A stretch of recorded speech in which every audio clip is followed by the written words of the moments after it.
तो आपको बताएं कि बुलंदशहर में अभी हर्ष की अपहरण और हत्या का मामला चल ही रहा था कि एक और बच्चे की हत्या की खबर सामने आ गई है। मामूली से विवाद को लेकर सियाना इलाके में 10वीं क्लास में पढ़ने वाले लक्ष्य नाम के एक छात्र की निर्मम हत्या कर दी गई। सिर पर किसी भारी चीज से वार किया गया है और इसी को लेकर हत्या की आशंका जताई जा रही है। मामला सियाना कोतवाली के बड्डा की बताया जा रहा है।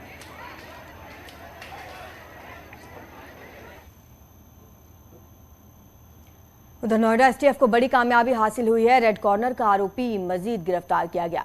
आईजीआई एयरपोर्ट पर दिल्ली से आरोपी गिरफ्तार हुआ है। आरोपी मजीद पर हत्या, लूट के कई मामले दर्ज हैं। इंटरपोल से रेड कॉर्नर नोटिस भी था उसके लिए जारी और साल 2016 में फर्जी पासपोर्ट से ये सऊदी अरब भागा था। अब जाकर इसे गिरफ्तार कर लिया गया है। इंटरपोल से रेड कॉर्नर नोटिस इसके लिए जारी किया गया था। अब आपको आगे बढ़ते बताते हैं कि वाराणसी अदालत में चल रहे ऊंट के केस पर एक फैसले ने थाने के दरोगा जी को पूरी तरह से कंफ्यूज कर दिया। दरअसल पिछले महीने वाराणसी में रामनगर थाना क्षेत्र अंतर्गत पुलिस ने ऊंट तस्करी करने वाले गिरोह को गिरफ्तार किया। उसके पास से 16 ऊंट बरामद हुए। ऊंट के पकड़े जाने के बाद उनके खाने पीने की जिम्मेदारी जो है पुलिस ने उठाई, लेकिन एक संस्था ने अदालत में केस कर दिया और उन्हें राजस्थान भेजने की अर्जी दी। कोर्ट में सुनवाई हुई और अब कोर्ट ने इन ऊंटों को तत्काल राजस्थान भेजने का आदेश दिया है। खास बात यह है कि इस आदेश में एक ऐसा बिंदु है जिससे दरोगा साहब कंफ्यूज हो गए हैं। क्या है वो बिंदु, वो कंफ्यूजन, देखिए इस रिपोर्ट में।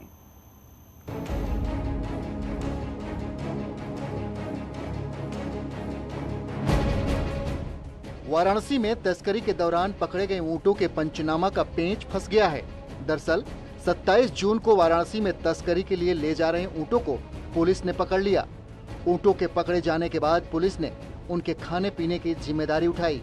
इस बीच गौ ज्ञान फाउंडेशन ने ऊंटों को राजस्थान भेजने के लिए कोर्ट में अर्जी दी।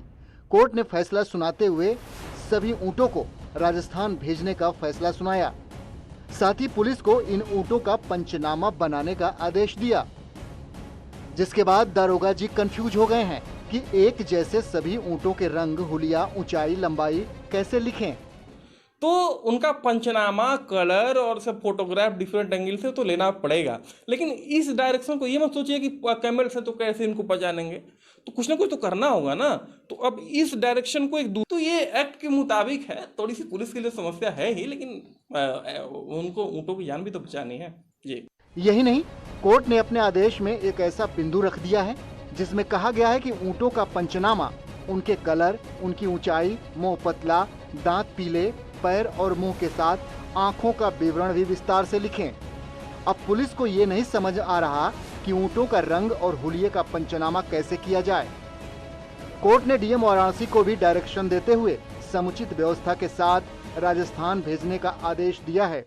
और मुख्य डायरेक्शन ये है एडमिनिस्ट्रेटिव पार्ट के लिए, डीएम साहब के लिए, डीएम बनारस के लिए, कि इनको जो है व्यवस्था करनी है ट्रांसपोर्टेशन की, ट्रक की, या जैसे भी करें यहाँ से। पिछले महीने पुलिस ने जब तस्करों को पकड़ते हुए ऊंट बरामद किए थे तो मीडिया में खूब वाहवाही लूटी थी, लेकिन अब इस फैसले के बाद उनके लिए ये ऊंट किसी बड़े सिरदर्द से कम नहीं है। 27 जून की घटना है जहां एक ट्रक में 1.5 से 2 साल के करीब ऊंट के 16 बच्चों को ठूस के ले जाया जा रहा था। और सबसे बड़ी बात है कि उनका मुंह भी बांधा गया था काले कपड़े से।